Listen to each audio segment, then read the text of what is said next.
O Evangelho de Marcos, capítulo 1, apenas os versículos 14 e 15. Depois de João ter sido preso, Jesus foi para a Galiléia, pregando o Evangelho de Deus. Ele dizia: o tempo está cumprido e o reino de Deus está próximo. Arrependam-se e creiam no Evangelho. Soberano Senhor, Deus de paz, Deus gracioso, graças te damos por mais esta noite, Deus, que aqui estamos na casa do Senhor, já tendo te louvado, ó Deus, de tantas formas, e continuaremos a te louvar, seja cantando, seja, ó Deus, orando, ouvindo a tua palavra, seja ofertando. São todos estes meios possíveis que o Senhor nos dá para louvarmos e engrandecermos o teu santo nome. Necessitamos, Senhor, do alimento da tua palavra, e nesta noite pedimos que o Senhor esteja nos dando de fato, falando a Deus por meio do teu Espírito Santo aos nossos corações. Usas, Deus, o teu servo, e que nós possamos ser abençoados nesta noite por meio da tua palavra, que é boa. Muito obrigado em nome de Jesus. Amém.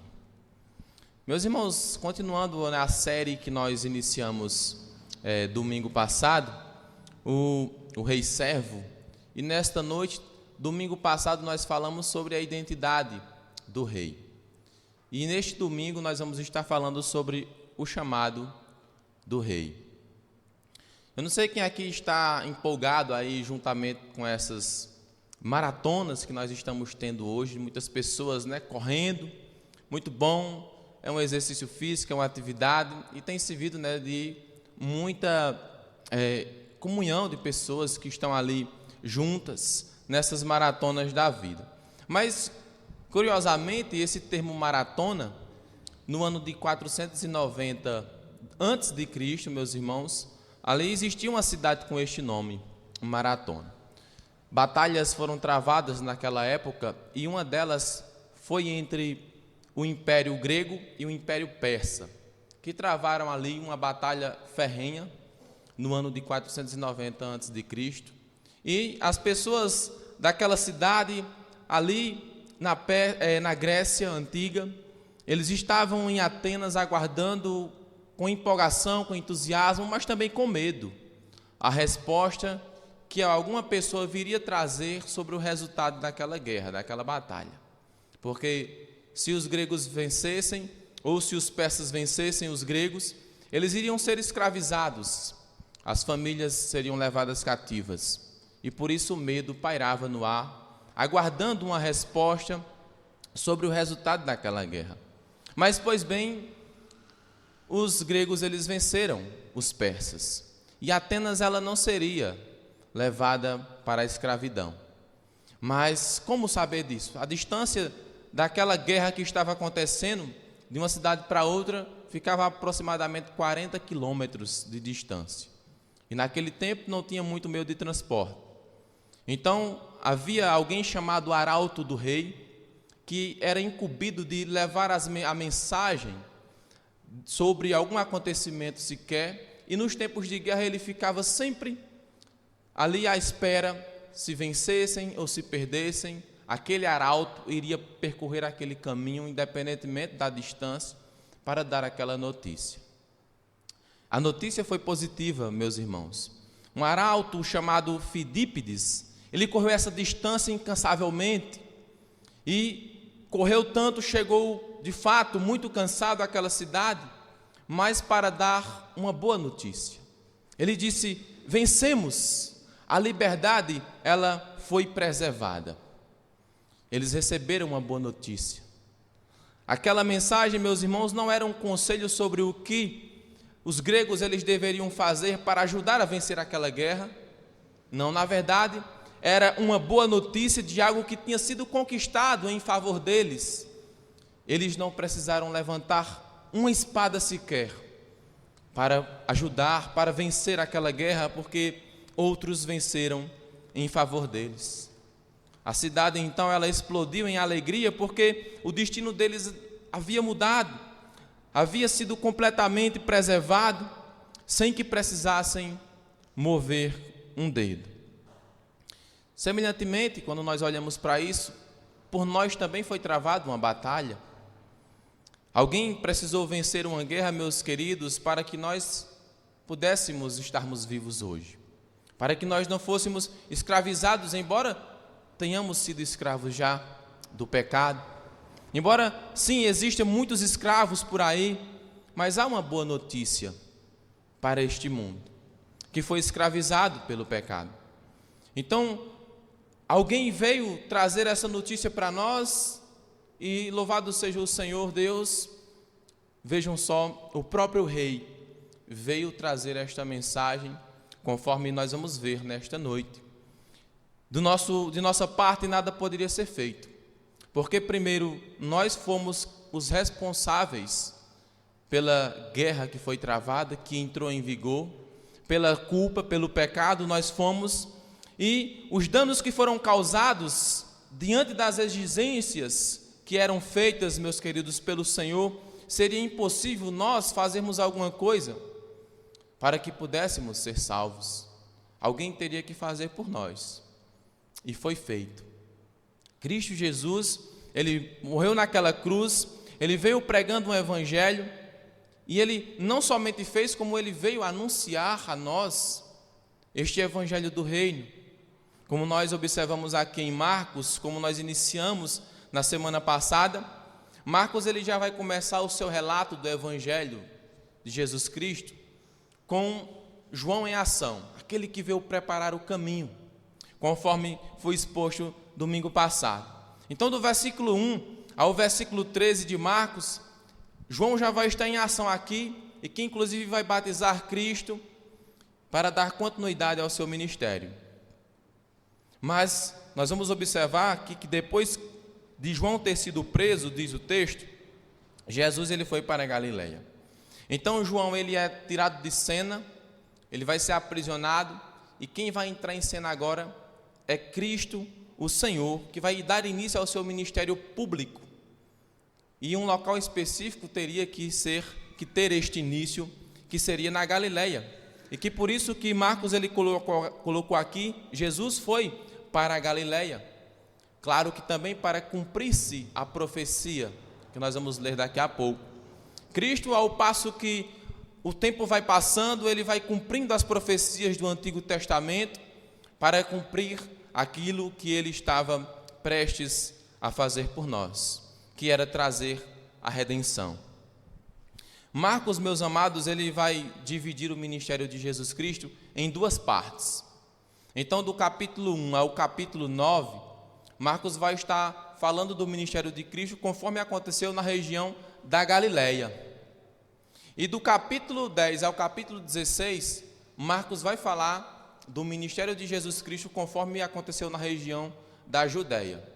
Então, uma parte acontecia aqui no norte, na Galileia, e outra parte acontecia aqui no sul, na região da Judéia. O mapa de Jerusalém, né, ele é assim. Então, Galileia, Judéia. E no meio, Samaria dividia essas duas regiões, e que inclusive que muitas vezes quando os judeus iam para a Galileia ou vice-versa, eles cortavam o caminho, porque não consideravam os samaritanos povos seus, irmãos, né? E tem até aquele episódio que Cristo ele vai por dentro para falar com a mulher samaritana naquele poço. Então percebam aqui o que acontece. Ambas eram separadas dessa maneira, mas era necessário que Cristo ele saísse da Judéia por um momento de tempo novamente, para ir dar início ao seu ministério na Galileia, conforme era profecia. Jesus ele se dirigiu, meus irmãos, até lá, praticando uma ação, seja se dirigindo até lá, enquanto esteve entre aquele povo, Cristo ele estava anunciando as boas novas. Ele foi para lá para justamente ter este objetivo de dar início à proclamação da boa notícia do reino de Deus. Uma notícia, meus queridos, ia sendo proclamada ao passo que Cristo ele ia caminhando, a mensagem do evangelho iria sendo proclamada segundo o caminho que João ele preparou. E ele fez isso de forma maravilhosa. Assim como o arauto, meus irmãos, ele correu para proclamar aquela boa notícia, Aquele povo não precisou mover um dedo para que fossem salvos. Da mesma forma, Jesus Cristo, ele vem e ele vai começar anunciando ali a partir da Galileia o Evangelho de Deus. Ele trouxe uma boa notícia de transformação para nós, que transforma a nossa realidade, que transforma as nossas vidas, mas que exige uma resposta da nossa parte. Uma resposta daqueles que ouvem esta mensagem, essa boa notícia, para que façam parte deste reino. Marcos nos mostra que o chamado do rei não é uma sugestão, meus queridos, a ser considerada, mas na verdade é uma proclamação que exige decisão, como nós vamos observar nesta noite. E que por isso nós vamos olhar para este texto de Marcos aqui, o chamado do rei, e vamos perceber que ele nos apresenta algumas verdades. Pelo menos 3 verdades nós vamos ver nesta noite que mudam tudo. E a primeira verdade que eu quero estar trazendo para nós meditarmos nesta noite é a proclamação do rei. Vejam, o título é o chamado do rei e vai se subdividir nessas 3 verdades. A primeira é a proclamação do rei, quando ele diz: o tempo está cumprido. No versículo 14 nós lemos essa elucidação, que depois que João foi preso, Jesus foi para a Galileia, pregando o Evangelho de Deus. No versículo 15 ele dizia: o tempo está cumprido. Foi a primeira declaração pública de Cristo, após dar início ao seu ministério. Esta frase que Cristo esteve proclamando é um tanto curiosa, falando a respeito de um tempo que havia sido cumprido. Mas que tempo é este? De qual tempo Cristo ele está nos falando? Essa afirmação, meus irmãos, volta os nossos olhos para o passado. Nos leva para o Antigo Testamento de volta, para tudo o que os profetas estiveram anunciando constantemente durante a história. Estava apontando para alguma coisa que iria acontecer em um tempo futuro. Por séculos, uma pergunta ecoava sobre o povo: quem será aquele prometido? As pessoas se questionavam. Os profetas, eles anelavam a se aprofundar mais naquilo que Deus lhes apresentava. Hebreus vai nos lembrar, Hebreus capítulo 11, versículo 13 e o versículo 23, que os homens de Deus, aqueles homens de fé, eles viram de longe o Cristo que viria. Diante das promessas que lhes foram feitas, diante daquilo que era anunciado, que era proclamado, mesmo que eles não entendessem nada, eles confiavam naquele que foi quem fez a promessa, Deus Todo-Poderoso. Então agora, toda a expectativa do Antigo Testamento se volta para este momento da declaração de Jesus Cristo, quando ele diz: o tempo está cumprido. Quando ele diz isto, meus irmãos, ele está afirmando o momento esperado chegou, o momento do qual os profetas falaram no Antigo Testamento, foi anunciado, estava registrado, estava se cumprindo naquele momento exato. A salvação estava entre eles, finalmente, literalmente também. A salvação, Cristo Jesus. Deus, meus irmãos, ele escolheu este ponto, este momento crucial da história para revelar o seu Filho ao mundo. Para que Cristo fosse, então, desse início ao seu ministério público após o seu batismo. E aí, por isso ele diz: o tempo está cumprido. Cumpriu-se, então, a profecia de Isaías, como nós vamos ler.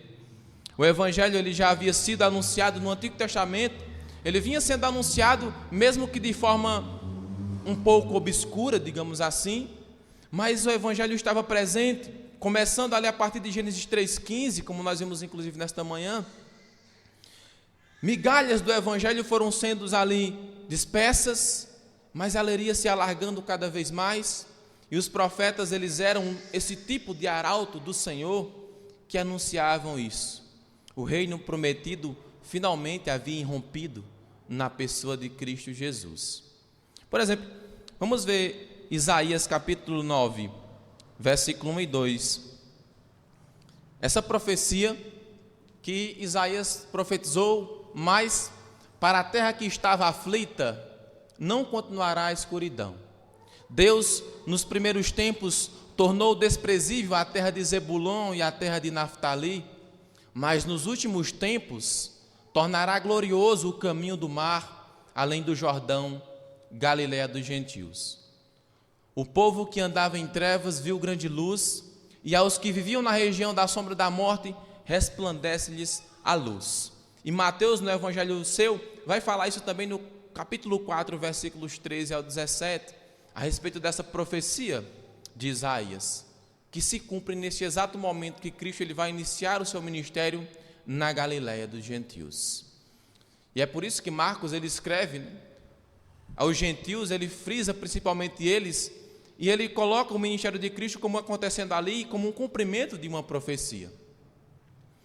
Meus queridos, a luz brilhava agora em meio à escuridão.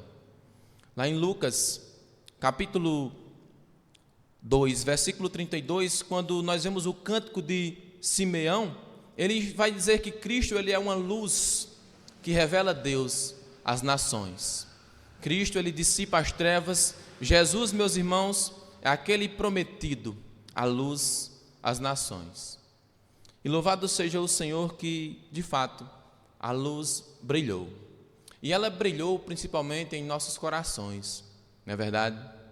As trevas que nos mantinham na morte, elas foram vencidas pela palavra do Senhor Jesus. Quando Ele disse está consumado, quando Ele venceu a morte, nós podemos confiar de fato nele, porque nós somos alcançados pela boa notícia que foi anunciada desde o Antigo Testamento. Imaginem, séculos se passaram, no mínimo ali 12 séculos, levou-se para que o Antigo Testamento ele ficasse pronto. E tudo isso que estava sendo preparado, anunciado, registrado, estava se cumprindo nesse momento em que Cristo ele faz isso. A luz iria brilhar em meio à escuridão. Como canta Juliano Som na sua música O Ladrão em Mim, ele diz: eu vi em Cristo, eu vi mais que um homem afligido em sua maldição. Eu vi nele a esperança para mim. Em Cristo eu vi a luz que apaga a minha escuridão. Essa luz, meus irmãos, ela começou a brilhar intensamente naquele momento que Cristo ele fala às nações, e ela continua brilhando até hoje. Nós fomos alvos desta luz, deste anúncio das boas novas que irrompeu em nossos corações e nos libertou. Por isso, nós não devemos buscar outras fontes de luz por aí, se é que exista, mas claro, nós sabemos a resposta, não existe. Cristo, ele é o único caminho. Então nós não podemos nos desviar do caminho da luz, devemos permanecer nele. Ele chegou e permanece de uma vez por todas. Para aqueles meus irmãos que ainda não ouviram sobre Cristo, que ainda permanecem na escuridão, o chamado do Rei, ele é urgente. Ele é para hoje, ele é para agora, o tempo é este. Diz a palavra do Senhor que este é o tempo da salvação. Não é amanhã, é hoje. Então, por isso ele diz, arrependa-se e creia em Cristo. Então, o anúncio do Rei, que o tempo estava cumprido, foi para que acontecesse, foi para que se cumprisse a profecia do Antigo Testamento, e muitas outras foi acontecendo, como ele vindo, inclusive de Nazaré, ele sendo o Nazareno. Mas uma segunda verdade que o texto vai nos mostrar, após ele ter dito que o tempo está cumprido, é sobre a presença do reino. A segunda verdade, a presença do reino, quando ele diz, o reino de Deus está próximo. Após ele ter falado que havia se cumprido o momento oportuno de Cristo se revelar às nações, de Cristo começar a anunciar de forma pública o seu ministério, após 30 anos de idade, Cristo então ele vai começar o seu ministério público no momento oportuno, para que se cumprisse a profecia. E Cristo então, após isso, ele vai dizer que o reino de Deus está próximo. Este vai ser o anúncio, meus irmãos, esse vai ser o elemento central do anúncio, da proclamação de Jesus Cristo no decorrer do seu ministério. E é por isso que ele inicia com isso. O próprio João, que veio preparar o caminho, também inicia falando esta frase: o reino de Deus está próximo, arrependam-se. Ele vai dizer isso abriria grandes expectativas para o povo judeu, porque eles estavam esperando o reinado prometido desde o Antigo Testamento. Eles esperavam o rei que inclusive iria trazer libertação para eles que estavam cativos por meio do Império Romano, de certa forma cativos, né? Eles queriam estar livres totalmente, não sendo dominados por outro povo. Mas grandes expectativas seriam abertas quando Cristo fala essa frase, porque então eles iriam agora fazer um movimento, de fato pensando que Cristo iria estar colocando o seu reino, mas a expectativa deles era totalmente diferente, meus queridos, do que as Sagradas Escrituras apresentavam. Eles esperavam um reino político, um reino terreno e um reino temporal. As expectativas seriam frustradas porque não seria assim o reino de Cristo. E por conta disso, muitos judeus aguardam o Messias até hoje. Eles não creem que Cristo é o Messias, porque para eles o reinado tem que ser assim. Todavia, para aqueles que crescem de fato na proclamação do rei, que crescem nesse reino que estava chegando e no rei que iria governar todas as coisas, as suas vidas seriam mudadas, seriam transformadas. Eles não deviam olhar, meus irmãos, aos lados à procura de ver soldados de Cristo chegando para tirar o domínio sobre os romanos e agora implementar este reino que eles aguardavam. Não, eles deveriam olhar para o próprio Cristo, meus queridos irmãos, porque o reino havia chegado na pessoa de Jesus Cristo. A chegada de Cristo começou a pôr em movimento a realização final do reino de Deus. E por isso devemos prestar atenção.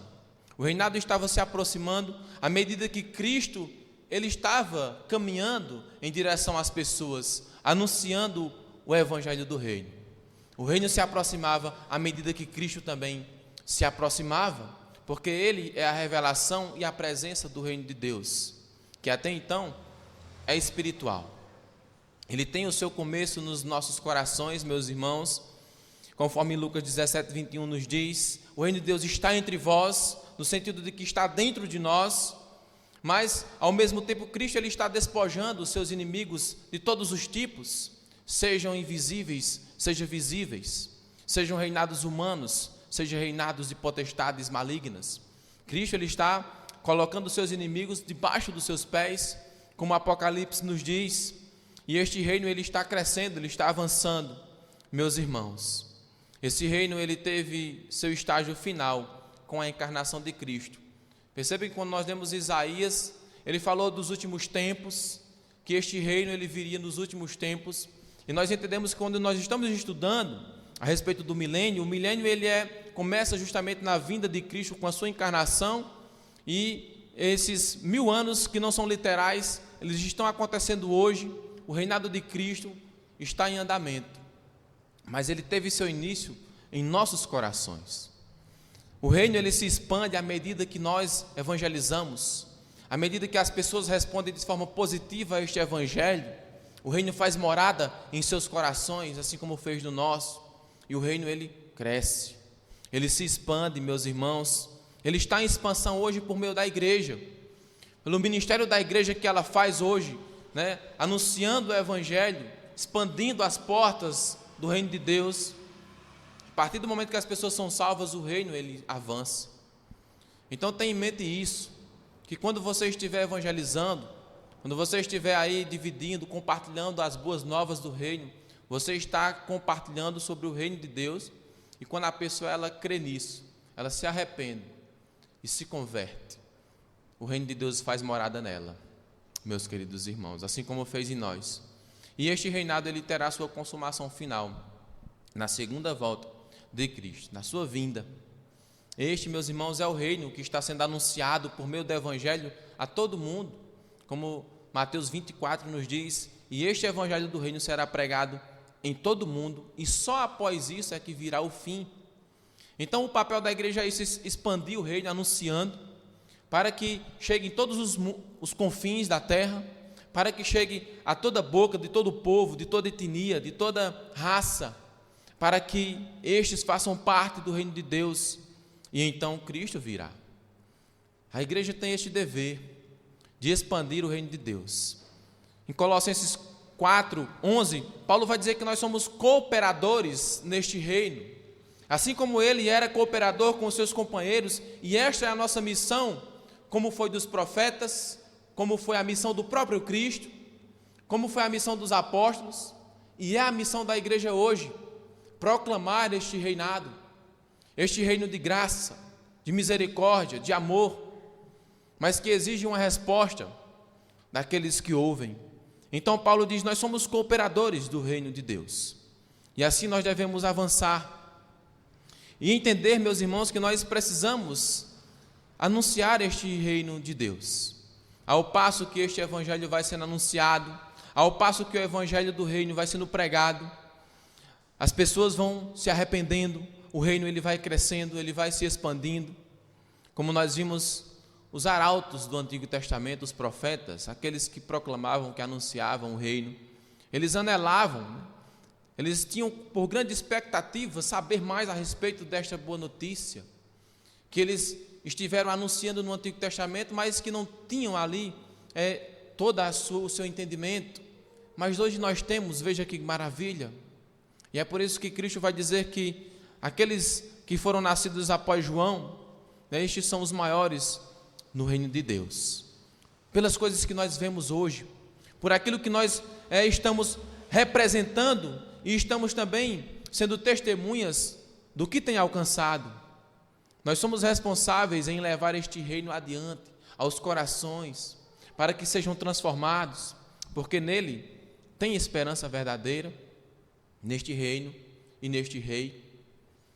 Ele é o próprio reino, nele há esperança verdadeira, nele diz a palavra, não haverá mais dor nem tristeza. Será se você deseja com que aqueles que estão à sua volta façam parte deste reino, onde não haverá mais dor nem tristeza, mas pelo contrário, haverá plenitude de alegria? Um reino onde há de fato o verdadeiro Senhor das nossas vidas. Ali ele reinará para todo sempre, e com ele todos aqueles que estiverem fazendo parte deste reino. Então, meus queridos, o reino do rei não é somente para nós. Já está em nossos corações, glória a Deus, eu estou salvo, eu vou ficar quietinho no meu canto. Não. E nós sabemos que no coração daquele que é salvo, ele vai anelar em proclamar este reino aos outros corações, porque nós somos movidos pela compaixão do Senhor que também habita em nós, pelas misericórdias de Deus ao olhar para as nações e ter esta compaixão, porque são ovelhas perdidas. E nós dizermos para aquelas pessoas que estão à nossa volta, o reino de Deus está próximo. Fazemos também essa proclamação do reino, olha, o tempo foi cumprido, você não precisa aguardar mais uma salvação. Não, o tempo se cumpriu, ele já veio, ele anunciou esta boa notícia, e nós estamos anunciando hoje também a vocês. Portanto, creiam, portanto, arrependam-se. Esta, meus irmãos, faz parte do chamado do rei. A proclamação do rei aconteceu, o reino está próximo, mas a terceira verdade que nós podemos tirar, e em último lugar, sobre o chamado do rei, é justamente a resposta que o rei exige. Ele diz, arrependam-se, portanto, e creiam no Evangelho. Esta é a resposta que o rei exige daqueles a quem o reino é apresentado. Então, após Cristo ele dizer que o tempo de fato havia chegado, ele então anuncia o que estava sendo tão aguardado, com expectativa, desde o Antigo Testamento. Tudo aquilo que foi registrado, que nós temos hoje, eles aguardavam com expectativa, embora tenha frustrado muitos, porque não era conforme, infelizmente, eles estavam esperando. As pessoas esperavam de uma forma mais terrena, de uma forma mais tão pobre, mas o de Cristo era tão maior, este reino que de fato havia chegado. Então ele diz, o reino está próximo. No entanto, há uma atitude que é exigida para que as pessoas que vão adentrar neste reino, elas precisam tomar. Esta atitude chama-se arrependimento. As pessoas precisavam tomar uma decisão, elas precisavam crer neste evangelho, não somente ouvi-lo, não somente saber, nossa, que notícia bacana, que palavras maravilhosas que este homem aí fala, e não seguir, e não crer, e não confiar naquelas palavras. A resposta, meus queridos, a este chamado seria o arrependimento. Esse seria um reino santo, que não teria espaço para o pecado. Um reino santo, para entrar nele precisava-se ter fé nesta verdade que estava sendo anunciada. Na verdade que nós ouvimos.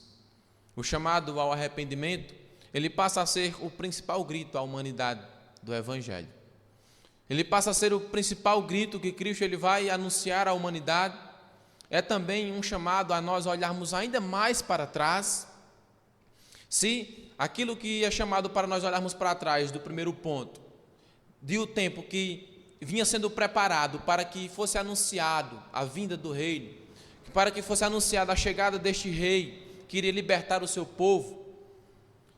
Muito mais agora, neste terceiro ponto, essa resposta que ele exige de nós, nós devemos olhar de fato lá para o início, para onde nós pecamos, para onde o nosso representante, Adão, ele caiu. Ele não conseguiu obedecer, e infelizmente toda a raça humana foi mergulhada no pecado.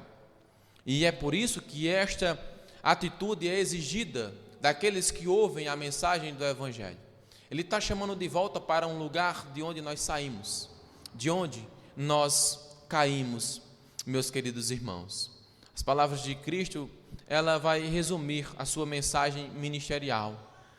Essa mensagem que ele começa o seu ministério público, o tempo está cumprido, o reino de Deus está próximo, arrependam-se e creiam no Evangelho, vai resumir, e aqui vai se encontrar todo o propósito da sua mensagem ministerial, por onde ele está vivendo, as curas que ele vai fazer. Ele vai chamar os seus discípulos, ele vai estar anunciando esta palavra no que se segue segundo o Evangelho de Marcos, anunciando principalmente essa boa notícia do reino. A resposta, meus queridos, a este chamado deveria ser o arrependimento. É por isso que nós temos em nossos cultos, na nossa liturgia, o momento de contrição. É por isso que é preciso ter arrependimento constante a cada dia, porque nós continuamos ainda sendo pecadores. Quem dirá daqueles que ainda não se arrependeram, que ainda estão ouvindo esta mensagem por aí, sejam nossos familiares, sejam nossos vizinhos, seja todo aquele que é próximo a nós, a quem nós devemos levar esta mensagem do reino, também aos seus corações, porque essa mensagem é exigida de nós, simplesmente porque este reino, ele seria um reino santo, nele não haveria mais lugar, cabimento para o mal, para o pecado, não teria espaço ali mais. E por isso precisava-se ter fé nessa verdade que estava sendo anunciada desde muitos séculos atrás. O chamado, meus queridos, ao arrependimento, ele passa a ser o principal grito à humanidade, como nós bem vimos. O Senhor do Reino, ele faz esse clamor, este anúncio, ele lembra da prática que nós cometemos lá no início. Assim como o nosso primeiro pai, o nosso primeiro representante pecou, nós pecamos hoje. Então é olhando para lá, de onde caímos, que devemos nos lembrar, e por isso ele diz: arrependam-se. Ele cobra arrependimento de nós. Arrependimento por nós querermos nos tornar como Deus. Ou será que não foi isso que Adão ele quis ser? Vocês vão ser igual a Deus, conhecedores do bem e do mal. Então, é quem nós queremos ser hoje. Deuses que ditam os seus próprios costumes, deuses que diz como viver, o que fazer. É segundo a nossa vontade que nós queremos viver. É segundo os caminhos que nós trilhamos que queremos viver. Ou não é assim que o mundo caminha, meus queridos, a passos largos para o precipício? Para então fazer parte deste reino, era preciso reconhecer em nosso coração, ter nele uma mudança de pensamento, uma mudança de vida, de atitude. A atitude que nós tomamos no início, de nos rebelarmos contra o rei. o Senhor Todo-Poderoso. Então, nós conhecemos o nosso coração. Ou será que não? As Escrituras nos dizem que o coração é de onde parte todo o maligno mal que nós conhecemos. E é por isso que a atitude começa reconhecendo este estado do nosso coração, para que voltemos atrás, reconhecermos que Deus, Ele é quem é soberano no seu reino e não nós. Não somos nós que vamos reinar, meus queridos, é Deus. E arrependimento é ter essa mudança de mente, essa mudança de pensamento, de atitude que infelizmente permeia os nossos pensamentos, as nossas vidas desde o Éden. Quanto tempo não já se passou? Há dúvidas de fato de quantos anos tem a terra, né? De quantos anos tem aqui o primeiro homem, ele pisou na terra. Ninguém sabe ao certo. Tantos milhões de anos. Mas isso, ao passo que cada pessoa vai nascendo e morrendo, isso é a verdade que permanece. A certeza de que nós somos pecadores. Então ele diz, além de vocês se arrependerem agora, da atitude que vocês tiveram lá no início, agora vocês precisam crer nesta verdade. Agora vocês precisam crer neste Evangelho. Então, portanto, a primeira atitude é nos voltarmos para Deus, reconhecendo a sua soberania, reconhecendo que falhamos, e agora sim, após isso, crer neste Evangelho. Não somente ouvir a respeito. O que essa boa notícia ela traz, meus queridos, é de que o Senhor é quem é o governante soberano neste reino dele, que vai seguir a ética de Cristo que é apresentada nos Evangelhos, a ética do reino, e também crer com confiança nas verdades que as boas novas elas nos apresentaram. Hernandes Dias Lopes ele vai dizer que a questão aqui não é simplesmente a fé em si, mas é o objetivo da fé. Crer implica em confiança total em Deus, não em partes, não em um momento da vida apenas, mas é ter uma confiança firme e entregar a nossa vida sem reservas ao Deus das nossas vidas. Aquele de quem lá no início nós dizemos, não, eu quero seguir sem o Senhor. Isso aqui é conforme os meus costumes, as minhas regras. Então é se entregar sem reservas a Cristo, descansando na sua obra sacrificial, que foi feito em nosso lugar, e essa é a boa notícia do Evangelho, algo que foi feito ao nosso favor, porque infelizmente nós não tínhamos condições de fazer nada. Quando Paulo e Silas vão ser presos lá em Atos capítulo 16, versículo 30 e 33, quando eles estão ali louvando lá dentro, as portas elas se abrem, as prisões se abrem, e aquele carcereiro, ao ver aquilo, ele vai tirar a sua própria vida, porque significava morte para ele se os prisioneiros fugissem. Mas eles gritam, não faça isso, nós estamos todos aqui. Certamente ele foi evangelizado por Paulo, há dúvida disso, porque ele vai perguntar, senhores, o que eu vou fazer para ser salvo? Mas não é ser salvo das mãos dos romanos, para que ele não morra, é ser salvo da condenação eterna. E por isso Paulo diz, se você crer no Senhor Jesus Cristo, serão salvos você e os da sua casa. E em seguida diz a palavra que eles pregaram o evangelho do reino, este evangelho que Cristo ele começou pregando para aqueles homens, para a sua casa inteira, do carcereiro, e após ele ter lavado as suas feridas, foi batizado ele e a sua casa, porque eles creram nesta mensagem do reino, no chamado do rei, e entenderam o que precisavam fazer. Nós, meus queridos, como humanos que somos, nós quisemos trilhar dos nossos próprios costumes, seguir do nosso próprio jeito, conforme a nossa vontade, mas chegou-se a hora, quando é apresentado o Evangelho para nós, de deixarmos com que Deus ele assuma o trono das nossas vidas, de onde nós nunca deveríamos tê-lo tirado, porque de fato nós tiramos.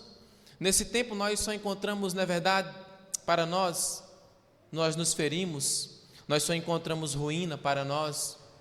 Nós, como humanidade, estamos caminhando a passos largos para o precipício. Todo aquele que está sem Cristo caminha desta forma. Era assim que nós estávamos antes, sem salvação, arruinados, mas chegou a hora de voltarmos para Deus. E nós devemos, pastor, mas eu já aceitei Cristo, Jesus Cristo já foi salvo. Mas isso é algo para nós nos lembrarmos todos os dias.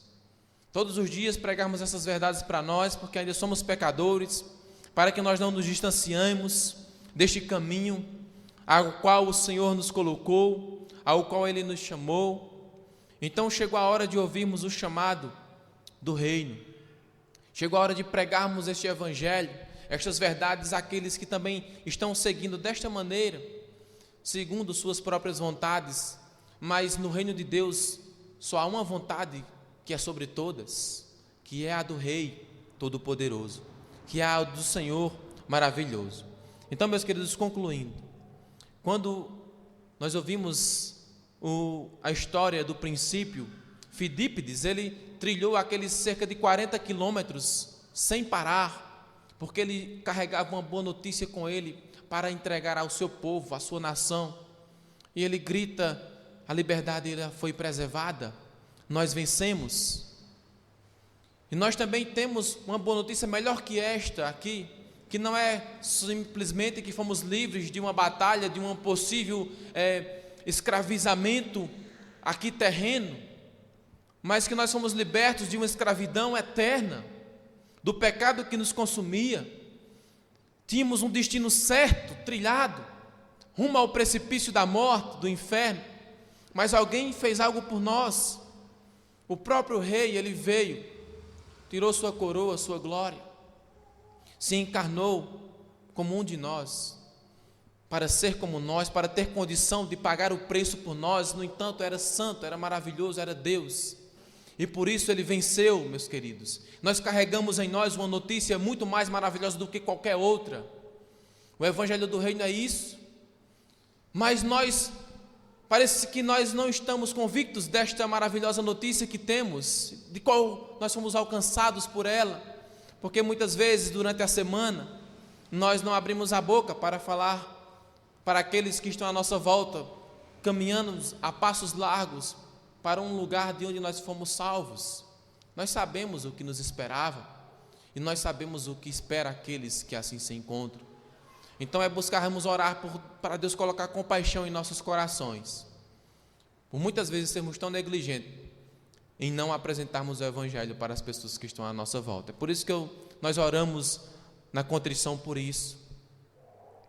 Nós fazemos tantas outras coisas, rimos com os amigos, com os colegas de trabalho, de tantas outras coisas, mas rindo enquanto muitos estão rumo ao precipício.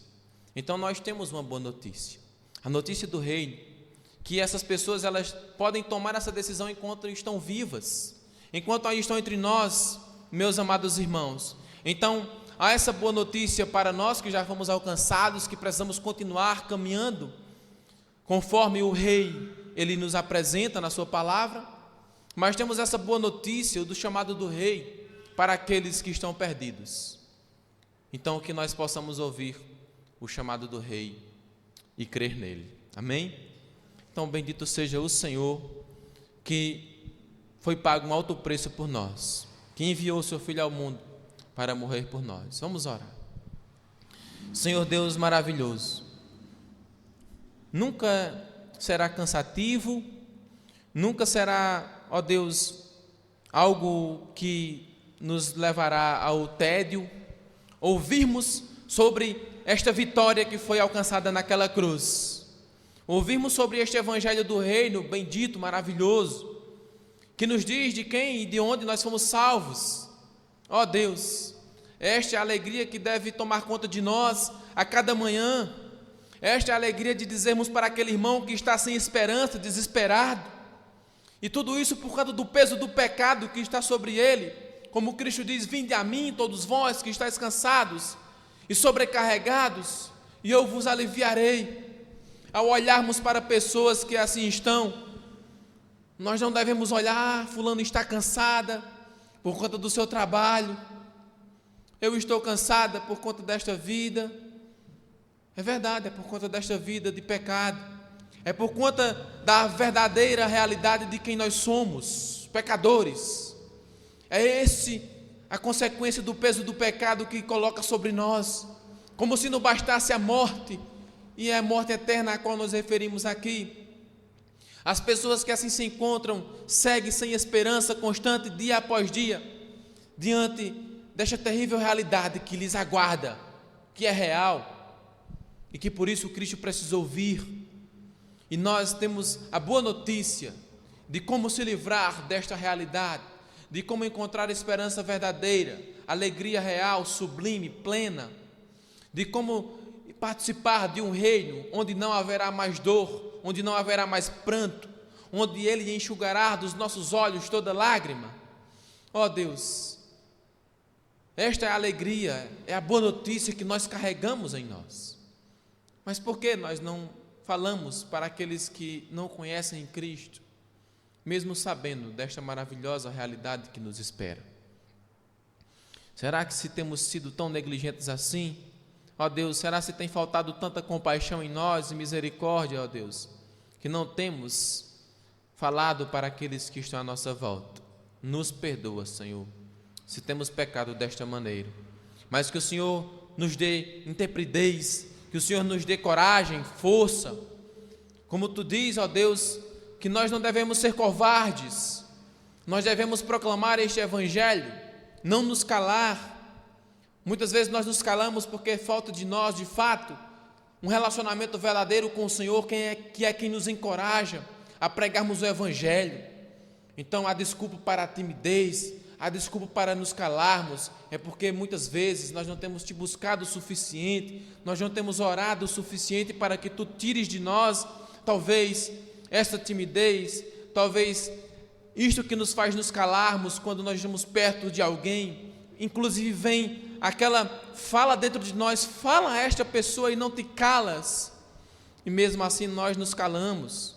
Nós falamos de tantas outras coisas, nós falamos do final de semana que vamos ter, que vamos nos divertir talvez com os nossos familiares, com os nossos filhos, até ir à igreja, mas nós não falamos sobre a verdadeira boa notícia do Evangelho, de que nós somos salvos, de que algo nos aguarda é muito melhor do que este mundo, é muito melhor do que qualquer outro final de semana que eu possa ter. Esta convivência que nós temos como igreja aos domingos, essa comunhão, nós vamos ter ela para todo sempre no reino de Deus, com o Rei presente ali, em glória e majestade, por toda a eternidade. É esta a boa notícia que nós não devemos nos cansar de falar. É este riso sublime que não deve sair das nossas faces. Ó Deus, nos dá coragem, nos dá força. Obrigado pela boa notícia que nós recebemos, que o Senhor veio pregar, veio anunciar o chamado do Rei. Graças te damos por tudo. Em nome de Jesus. Amém e amém.